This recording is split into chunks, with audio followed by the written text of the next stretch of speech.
का साथियों, स्वागत है आपका इस नए वीडियो में। दोस्तों, आज की जो हमारी वीडियो है वो है साइंस प्रैक्टिस सेट पर आधारित है, जिसमें मैं आपसे कुल 10 प्रश्न पूछने वाला हूं, जो कि आपकी आने वाली प्रतियोगी परीक्षाओं के लिए बहुत ही ज्यादा महत्वपूर्ण है दोस्तों आपको इनके प्रश्न के जवाब कमेंट में बताने हैं। तो चलिए दोस्तों, हम देखते हैं कि आप 10 में से कितने प्रश्नों को सही कर सकते हैं।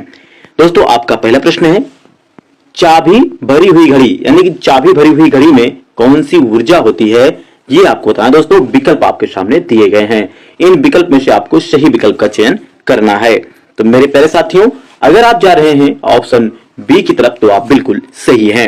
चलिए दोस्तों, हम आपके अगले प्रश्न पर पढ़ते हैं और ये रहा आपका अगला प्रश्न। प्रश्न नंबर 2 है, निम्न में से किसमें गतिज ऊर्जा नहीं है। तो दोस्तों, आपको बताना है कि इन चारों विकल्प में से किसमें गतिज ऊर्जा नहीं है। ठीक है दोस्तों, विकल्प आपके सामने हैं, सही विकल्प का आपको चयन करना है। तो मेरे प्यारे साथियों, अगर आप जा रहे हैं ऑप्शन डी यानी कि खींचा हुआ धनुष पर तो आप बिल्कुल सही हैं। चलिए दोस्तों, हम आपके अगले प्रश्न पढ़ते हैं और ये रहा आपका अगला प्रश्न। प्रश्न नंबर 3 है, वस्तु की मात्रा बदलने पर अपरिवर्तित रहेगा। तो दोस्तों, आपको बताना है कि यदि हम वस्तु की मात्रा बदल दें तो क्या अपरिवर्तित रहता है। तो दोस्तों, विकल्प आपके सामने दिया गया है, इन विकल्प में से आपको सही विकल्प का चुनाव करना है। तो मेरे प्यारे साथियों, अगर आप जा रहे हैं ऑप्शन डी यानी कि घनत्व पर तो आप बिल्कुल सही हैं दोस्तों। चलिए दोस्तों, हम आपके अगले प्रश्न पढ़ते हैं और ये रहा आपका अगला प्रश्न।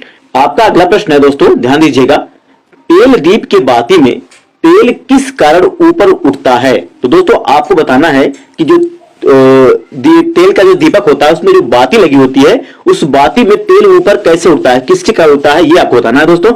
विकल्प आपके सामने दिए गए हैं, इन विकल्प में से आपको सही विकल्प का चयन करना है। तो मेरे प्यारे साथियों, अगर आप जा रहे हैं ऑप्शन बी की तरफ तो आप बिल्कुल सही हैं। चलिए दोस्तों, हम आपके अगले प्रश्न पढ़ते हैं और ये रहा आपका अगला प्रश्न। प्रश्न नंबर 5 है, पृथ्वी की सतह पर किसी का भार यानी कि किसी चीज का या वस्तु का भार 29.4 न्यूटन है, तो उसका द्रव्यमान कितना है। तो दोस्तों, बताना है कि उसका द्रव्यमान कितना होगा। ठीक है दोस्तों, विकल्प आपके सामने दिया गया है, आपको इन विकल्प में से सही विकल्प का चुनाव करना है।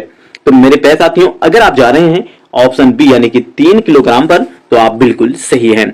चलिए दोस्तों, हम आपके अगले प्रश्न पढ़ते हैं और ये रहा आपका अगला प्रश्न। प्रश्न नंबर 6 है, इनमें से बल का गुणनफल कौन सा है।